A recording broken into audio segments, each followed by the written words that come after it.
Hey guys, Tammy here, and today I'm going to talk about a technique called the pregnant pause. Now, I know if you're a woman, especially, you're probably going, "Oh Lord, don't let it be that." Although some people, I guess I shouldn't say that. If you're younger and you're in childbirthing years, maybe you do like the whole pregnancy thing. I was never a big fan of it, but I did get two beautiful children out of it, so it was worth it.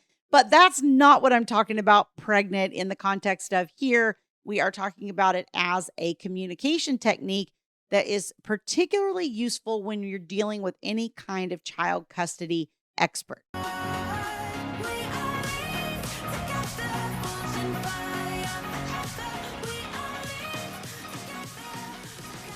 Before we dig into the topic, let me just remind you, if you like this content and you find my videos helpful, don't forget to hit like on this video and also subscribe to my channel so that you know when new videos are released. Now, a pregnant pause is something that I talk to clients about a lot when they are going through situations where they either have had a guardian ad litem assigned to their case, okay, attorney for the children. Some states call it a best interest attorney. We have child custody evaluators. I know that some states call those, CFIs, child forensic investigator. There's all different names and acronyms for all of these things.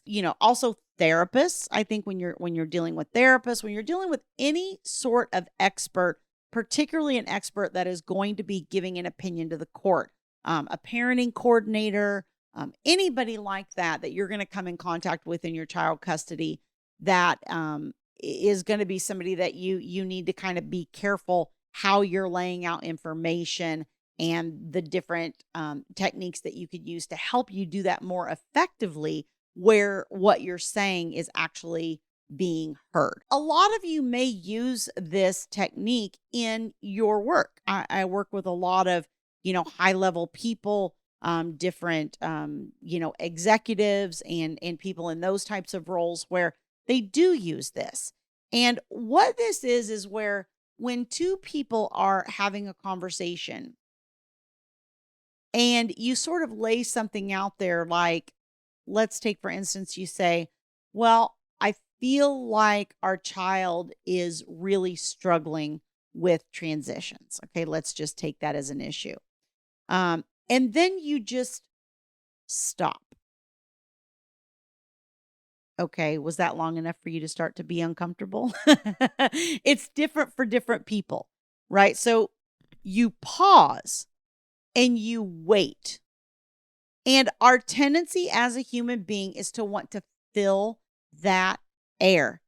They always talk about dead air, right? On the TV or radio or podcast now, right? And that dead air is uncomfortable for most people. It's like somebody needs to say something.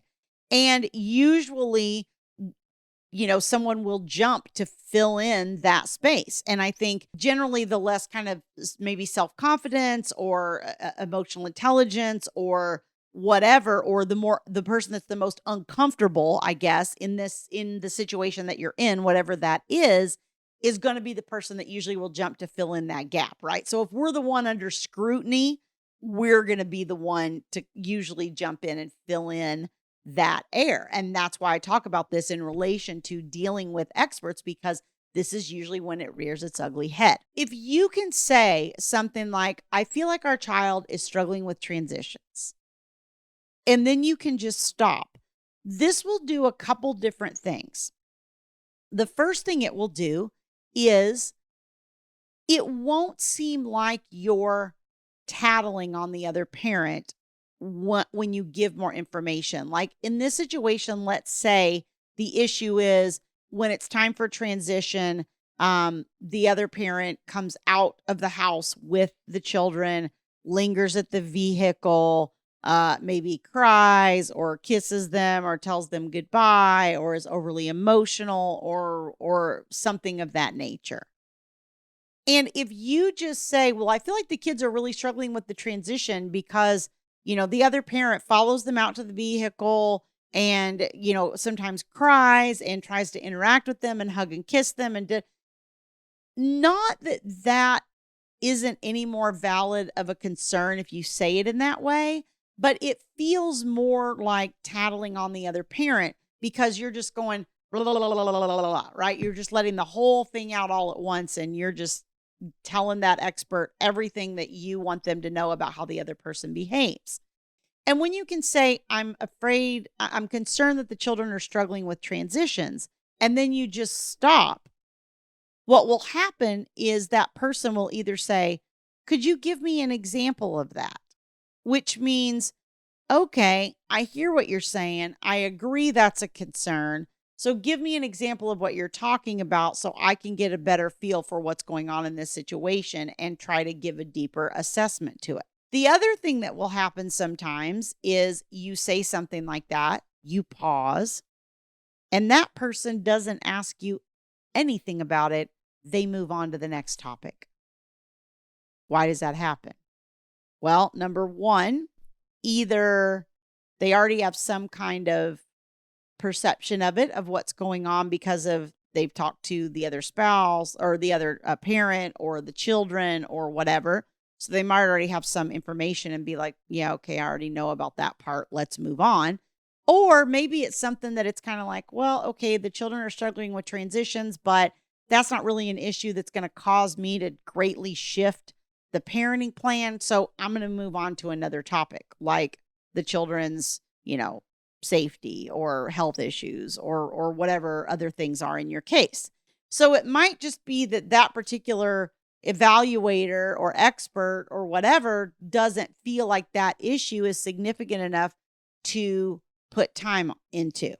Because, you only have so much time when you're in front of these experts. And one of the things I say to clients is you don't want to spend all of your time talking about the wrong things. You don't want to have 10 different things that you're trying to tell them, and you get to tell them just a little bit about each thing, and then you run out of time or you don't get all the way down your list or whatever, as opposed to doing a pause of this nature, waiting and letting the other person take control back of that conversation, because they're the ones that know what they want to hear. They're the ones that know what areas are of concern to them. You don't know what are the things that they are concerned about. And you want to be able to speak to those things because that's what's going to get you the results that you're looking for. So how do you decipher what that is? By letting them take back control of the conversation. And they can't do that if you don't pause. After you do that, if they do switch directions and they don't ask you anything further, then just assume, like I said, that either they got information about it from somewhere else, they feel like they've already learned about this from you, they don't feel like it's relevant. Whatever the issue is, you've got to let it go and move on and focus on, okay, what are they asking me now? Because whatever they come back and ask me about is probably something that they're concerned about more if they shifted off of topic A onto topic B. This pregnant pause will allow you to sort of decipher what the important issues are for the expert that you're working with. The key is you have to be able to endure the discomfort that comes from that silence just hanging there, right? They tell you in negotiations that the person that puts forth a number first is usually in the weaker position. Like you always want to be responding. You don't want to be putting out the first number most of the time. That's something that I've always been told, at least in negotiation. And this is kind of that same thing. The person that keeps talking is the person that's at the disadvantage in the situation. Now, I'm not saying be shut down or don't respond to them or don't answer their questions or whatever. I think you have to use this at specific times in specific ways to be able to help you navigate this more effectively and to, again, get the outcome you want by providing the information that is the most relevant. But don't use that as a way to just shut down and not speak, but be uncomfortable with the silence and let it hang there as long as you need to let that other person take control of the situation and ask their next question. It's a great technique. I know it's used a lot in work. Sometimes we have a hard time, even though we know something, taking that and emotionally transitioning transitioning it into a personal issue that we're dealing with can be really, really challenging. The best way to deal with that is to get some coaching, get some emotional support, and help you sort of strengthen yourself for the battle. So if you'd like to learn more about my coaching services, you can go to divorceuniversityonline.com/VIP-coaching. There's a link on that page where you can book a free strategy session with me. And I'd love to chat with you and see how I might be able to support you on your journey. See you guys next time.